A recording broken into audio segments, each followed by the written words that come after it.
Right. I'm kind of sick, but we're going to do this anyways. Been a while since I've done any progress on this. Um, to everybody that can record and edit and show the progress of building a tractor, that's pretty incredible. I just don't have the patience for it. Neither do my nephews or my brother-in-law working on this stuff. We get in it, we get on it, we're involved with it, just like everybody else is. And I just don't want to take the time to show step by step. But we got done with my dad's combine, and so now we can turn back to something of a more favorable color. So we got the rolling chassis together. Yes, the TW30 clutch does fit. It's in there.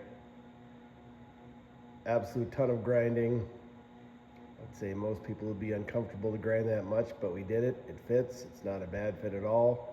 It's definitely going to hold in a pulling application much better than the factory clutch. Got everything switched back from the other tractor, so we got only one narrow front we own, so this is where it was going to end up on this platform. So we got everything put together as it would be for the chassis. The rear tires 18.438, narrow front. Just starting all the work of putting everything back on it. Got the water pump, power steering, thermostat housing, exhaust manifold, intake. We actually started this tractor 4 years ago, and I really thought I had everything well organized. 4 years later, very difficult to find a lot of the hardware. So we're getting it done, but it's slow.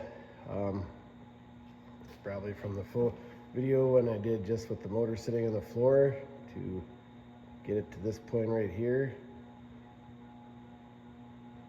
I'm gonna say it was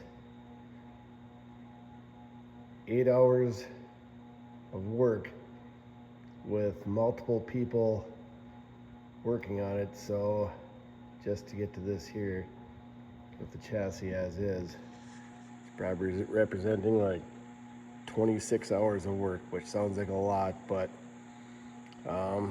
everything's getting taken apart. We took the whole front end section apart, pulled the power steering assembly out. Did not rebuild it because this was a very good running power steering assembly and it was on the tractor, but just to get everything clean and power wash. And power washing takes a lot of time because this stuff is really on really high heat, multiple passes, and then to get everything together just takes time. And then along with that, we spent an ungodly number of hours getting this plate drilled.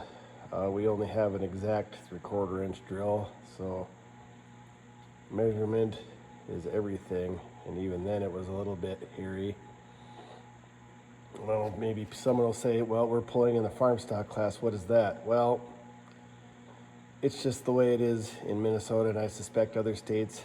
People don't like drawbars with clevises anymore, so you're going to build a drawbar to pull. Why put that drawbar into the factory assembly? Just make it adjustable, make it so you can move things around, put the weight bracket integrated into it. Nothing we've done here subtracts from if you wanted to put the factory assembly back on. This is just going to make it function better. So if it functions better, it'll work better, why not? So we put this in. This is probably 8 hours of work on Saturday, just putting this on, patterning out the drawbar that'll go in there. Started on fender fitment. Fenders do not fit the way they were supposed to, so I have to take them back to a shop and have them redone. I don't know. You can't find fenders for these. This thing had a cab, so we had fenders made, and they look very close, but they're off by about 8 degrees on the top surface, so both fenders look like they're bent downwards when you put them in place. So we're just gonna get that fixed up so we can get the fenders on. Then we have to put the deck on, and boy, these things suck to work on. I like Fords, but this deck on these row crop 5 and 7,000s, they put bolts in places that it is difficult to get to. So we're gonna get that done, put all that back together, hook up the dual power, and I'll start trying to do more videos, but the videos without heavy editing would be extremely boring. Sometimes I'm just sitting here with a piece of paper and a pencil and drawing things out only to throw it away and start over again, because some things have to happen here that aren't exactly factory to make things work out. This tractor originally was not dual power, and we do not have a dual power pedestal. So to make dual power work in here, I'm just going to have to make some kind of bracketry to hook it to something that's not on the dash, because I didn't really care for the dash mounted ones in these anyway, so I'm not sure we're going to put it on the floor or maybe hook it up to a lever on the side so it's more handy for the operator when you're going down the track.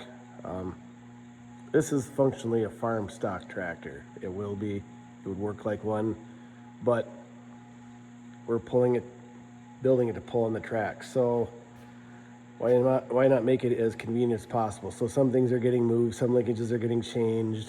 Some things are just going to take forever. This tractor, the previous owner, extremely nice guy, but did extremely bad things. All those fittings were supposed to be compression fittings. They're all destroyed. He soldered on or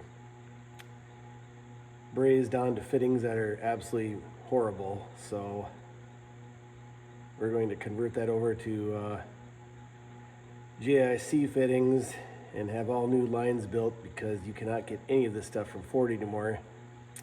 And if you could, it would be $1,000 for the rubber line set and then another $1,000 for the steel lines, if they made them, which they say they're not available, but they do list price.